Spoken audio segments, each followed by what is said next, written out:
ఓం మహాగణాధిపతయే నమః. ఓం గురుభ్యో నమః. ఓం శ్రీమాత్రే నమః. పరమేశ్వర స్వరూపమైనటువంటి జ్యోతిష, వాస్తు మరియు ఇతర అనేకమైనటువంటి శాస్త్రములను మనకు అందించినటువంటి మహర్షులకి నమస్కారం. హయగ్రీవ హయగ్రీవ హయగ్రీవేతియో వదేత్తస్య నిస్సరతే వాణీ జన్హుకన్యా ప్రవాహవత్. అరుణాం కరుణాతరంగితాక్షీం ధృతపాశాంకుశపుష్పబాణచాపాం అనిమాదిభిరావృతాం మయూకైః అహమిత్యేవ విభావయే భవానీం. శ్రీమాత్రే నమః. ప్రేక్షకులకి లలితాంబిక అమ్మవారి యొక్క అనుగ్రహం పరిపూర్ణంగా కలగాలని మనస్ఫూర్తిగా కోరుకుంటూ మనం ఈరోజు చెప్పుకోబోయేటువంటి టాపిక్ ఏమిటి అంటే, ప్రతి కుటుంబంలో కూడా తల్లి, తండ్రి, పిల్లలు కావచ్చు, అన్నదమ్ములు కావచ్చు, మేనమామ కావచ్చు, అలాగా ఒక రిలేషన్స్ అనేవి ఉంటాయి.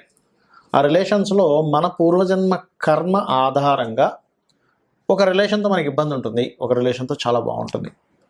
ఎందుకు అలా అవుతుంది అంటే, మనం పాస్ట్ లైఫ్లో చేసుకున్న కర్మ. కొంతమందికి జీవిత భాగస్వామితో ఇబ్బంది ఉంటాయి, కొంతమందికి అన్నదమ్ములతో, కొంతమందికి మేనమామతో, లేకపోతే కొంతమందికి ఆడపడుచులతోని, కొంతమందికి మదర్తో కూడా ఉంటుంది. అది చాలా దారుణమైనటువంటి కాంబినేషన్. కొంతమందికి ఫాదర్తో ఇబ్బంది ఉంటుంది.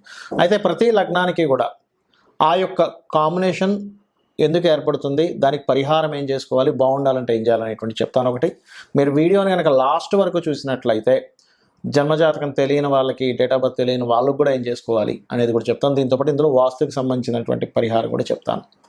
సింహలగ్నము లేదా సింహరాశి.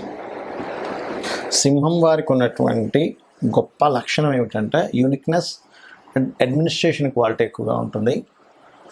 అంటే ఒక విషయాన్ని ఎంత హుందాగా తీసుకోవాలి అనేటువంటి తత్వం గాడ్ గిఫ్ట్ వాళ్ళకి చెప్పాలంటే.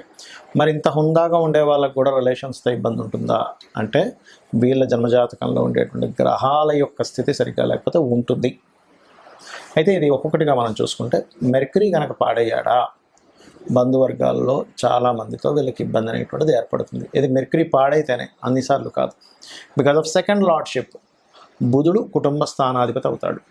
ఇక్కడ మనం అర్థం చేసుకోవాల్సింది ఏంటంటే, అన్ని లగ్నాల వాళ్ళకి అన్ని గ్రహాలు తోడ్పడతాయి, ఇబ్బందిని ఇస్తాయి. ఎట్లాగా? ఇట్స్ డిపెండ్ ఆన్ ఆ గ్రహం ఉండేటువంటి స్థితిని బట్టి. ఇది గుర్తుపెట్టుకోండి. ఈ కుటుంబ కారకుడు ఎవరైతే బుధుడు ఉన్నాడో, ఈ బుధుడు పాడయ్యాడో అనుకోండి మీకు, అప్పుడు కుటుంబ సభ్యుల్లో వాళ్ళ యొక్క స్వార్థం కోసం ఈ సింహలగ్నంలో జన్మించిన వాళ్ళని ఇబ్బంది పెడుతూ ఉంటారు. ఇది జరిగేది ముఖ్యంగా. మరి దీన్ని ఎట్లాగా? ఓం మధుసూదనాయ నమః అనే మంత్రం బ్రహ్మాండంగా పనిచేస్తుంది. మరి సిబ్లింగ్స్లో పర్టికులర్గా చెల్లెళ్ళతోని, లేకపోతే సిబ్లింగ్ వరుస వాళ్ళు, సొంత వాళ్ళు కావచ్చు, బయట వాళ్ళు కావచ్చు, ఇబ్బంది పెడుతున్నారు, వాళ్ళ వల్లే నేను కొంతవరకు నా కెరియర్ డెవలప్ చేసుకోలేకపోతున్నాను అనేటువంటి కంప్లైంట్స్ నేను చాలా మటుకు చూస్తుంటాను సింహలగ్నంలో జన్మించిన వారికి. అప్పుడు మరి ఏం చేసుకోవాలంటే, లక్ష్మీ గణపతి యొక్క స్తోత్ర పఠనం చేయండి. నవగ్రహాల్లో శుక్రకేతు గ్రహాల దగ్గర దీపారాధన చేయండి. మరి మేనమామ వరుస వాళ్ళు కానీ, జీవిత భాగస్వామితో ఉండేటువంటి రిలేషన్స్ కానీ సరిగ్గా లేవు అంటే, ఇట్స్ వెరీ క్లియర్, మీ యొక్క శని భగవానుడు పాడయ్యాడు. శనికి ఇంకోటి ఏంటంటే, ఇక్కడ పర్టికులర్గా మనం అర్థం చేసుకోవాల్సినటువంటిది 7th and 6th లార్డ్షిప్ శని భగవానుడికి ఉంది. 6th మేనమామ, 7th ఈజ్ లైఫ్ పార్ట్నర్, స్త్రీ కావచ్చు, పురుషుడు కావచ్చు. ఈ సాటర్న్ పాడయ్యాడా? ఎందుకంటే సహజంగా ఈ లగ్నం వాళ్ళకి జీవిత భాగస్వామి ఉన్న ప్రదేశం కాకుండా వేరే ప్రాంతానికి, వేరే రాష్ట్రానికి లేదా వేరే దేశానికి వెళ్ళొస్తే ఈ దోషం అనేటువంటిది క్లియర్ అయిపోతుంది సర్వసాధారణంగా. ఇలా కొన్ని సందర్భాల్లో వీళ్ళు ఎలబాటుగా ఉంటే కూడా దోషం పోతుంది. చాలామందికి ఈ విషయం తెలియక నేను చాలామంది చూస్తుంటాను. చాలా జాతకాల్లో ఏమండి మా ఆయన ఏమో వేరే దేశానికి వెళ్తా అంటున్నారు, నేను ఒప్పుకోవట్లేదు. లేదా ఒక స్త్రీమూర్తి వచ్చి అంటుంది, ఏమండి నాకు మంచి ఆఫర్స్ వచ్చాయి, మా ఆయన ఏమో వెళ్తా అంటున్నారు, ఏమిటండి ఇది అని వాళ్ళు గొడవ పడుతూ ఉంటారు. అంటే దానికి కారణం ఏమిటి?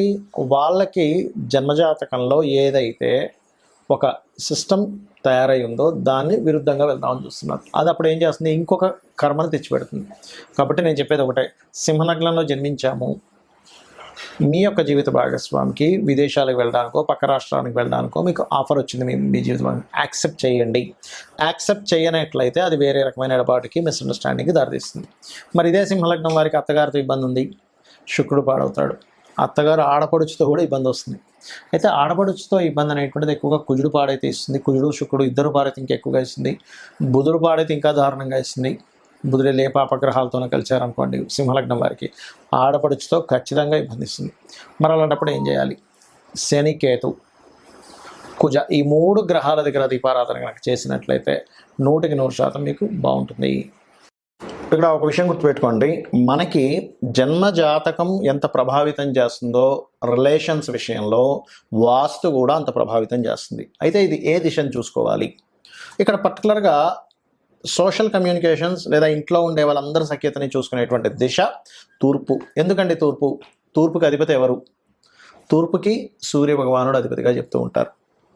అలాగే ఇంద్రుడిగా చెప్తూ ఉంటారు. మన ఇంద్రియాలు, ఇంద్రుడు అంటే ఎవరు? మన ఇంద్రియాలకు సంబంధించిన ఇంద్రుడు.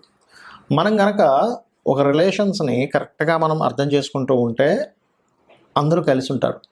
సూర్య భగవానుడు ఎందుకు ఇచ్చారు తూర్పుకి అంటే, తూర్పును ఉదయించేటువంటి సూర్యుడు అనే కాకుండా తూర్పు సూర్యుడు న్యాచురల్ ఫిఫ్త్ లార్డ్, అంటే ఒక బాధ్యతగా ఉండేటువంటి ఒక అడ్మినిస్ట్రేషన్ చేసేటువంటి లక్షణం ఉన్నటువంటి గ్రహం సూర్య భగవానుడు.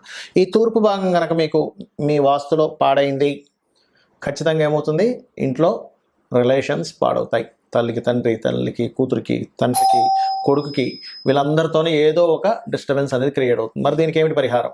It's very clear. తూర్పు భాగంలో లైట్ గ్రీన్ కలర్ ఉండేలా చూసుకోండి, రెడ్ కలర్ రాకుండా చూసుకోండి, ఇట్లా కొన్ని ఉంటాయి. సో ఫస్ట్ ఆఫ్ ఆల్ ఏంటంటే మీరు లైట్ గ్రీన్ కలర్ పెట్టుకొని అక్కడ మీరు చేయవలసినటువంటిది ఏమిటి అని చెప్పి చూసుకున్నట్లయితే, పర్టికులర్గా మీరు రాముడి యొక్క పట్టాభిషేకం బొమ్మ ఒకటి పెట్టండి. ఇది అయితే మరి ఇందులో మళ్ళీ రకరకాల వేరియేషన్స్ వస్తుంటాయి. అట్లాగా భార్యతో పడట్లేదండి అంటే ఆగ్నేయము నైరుతి కూడా పాడైందని మీరు అర్థం చేసుకోవాలి.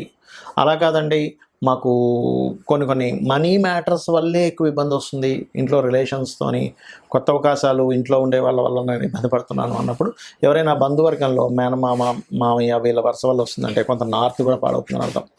మదర్తో నాకు ఎప్పుడు ఇబ్బంది వస్తుందంటే, మీ జన్మ జాతకంలో ఖచ్చితంగా తల్లికి కారకుడైన చంద్రుడు అండ్ ఫోర్త్ లార్డ్ పాడయ్యాడు, దాంతోపాటు వాయువ్యం కూడా పాడైందని మీరు చెక్ చేసుకోవాలి.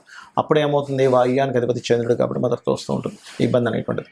అదేవిధంగా అన్నదమ్ములతో ఎక్కువ గొడవ వస్తుందండి నాకు, సౌత్ ఖచ్చితంగా పాడవుతుంది, ఎందుకంటే సౌత్ కారకుడు కుజుడు, చెక్ చేసుకోండి. అయితే ఇక్కడ జన్మజాతకం లేని వాళ్ళు కూడా చేసుకోవాల్సింది సూర్య నమస్కారాలు.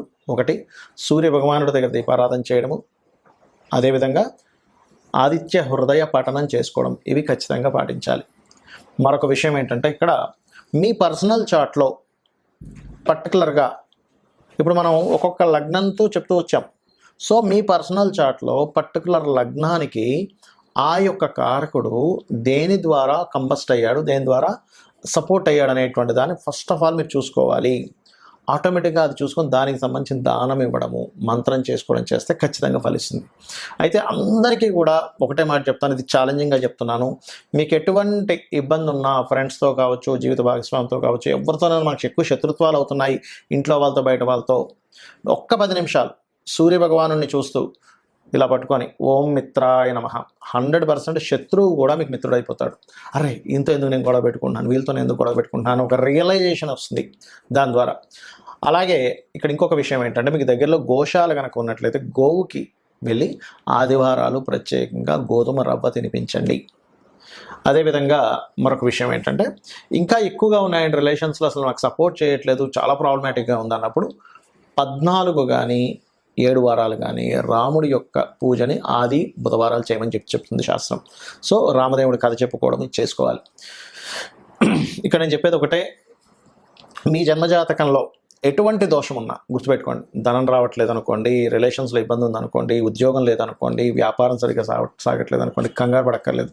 చాలామంది ఏంటంటే, అమ్మో నాకు ఇట్లా అయిపోతుంది కాబట్టి నా జాతకంలో ఏదో సర్పదోషం ఉందనో, లేకపోతే ఇంకోటి ఏదో ఎల్నాడ్స్ నడిచిపోతుంది కాబట్టి నా జీవితం ఇట్లా అయిపోతుందని అనుకోవద్దు అని చెప్తా. ఎందుకంటే ఒకటే గుర్తుపెట్టుకోండి, మీకు ఎన్ని ఇబ్బందులున్నా మనకి శాస్త్రాల్లో చెప్పినటువంటిదే ప్రామాణికం.